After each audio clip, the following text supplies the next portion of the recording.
Ey qizim, zinadan chiqmoqchi bo'lganingizda ortingizdan erkak kishi ham chiqadigan bo'lsa, siz chetga o'tib turing. Kutib turing. Erkak kishi chiqib ketsin, orqasidan keyin siz yuring.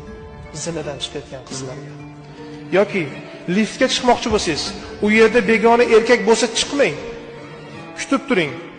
Lift o'sha odamni manziliga olib chiqqach, keyin liftni chaqiring, o'zingiz chiqing. Agar siz jamoat transportida o'tirgan bo'lsangiz, bir erkak kishi bir joyni bo'shatgan vaqtda darhol o'sha erkak kishi bo'shatgan joyga borib o'tirmang. O'sha erkak kishi o'tirgan joydagi joyi isib qolgan bo'lsa, ilib qolgan bo'lsa, shu joy sovimagungacha siz o'tirmang, eringizga xiyonat qilgan bo'lasiz. Taqvo bu birodarlar. O'zga erkagining iliqligi tafti sizga ta'sir qilmasin. Iffatingizni saqlang jon bilan.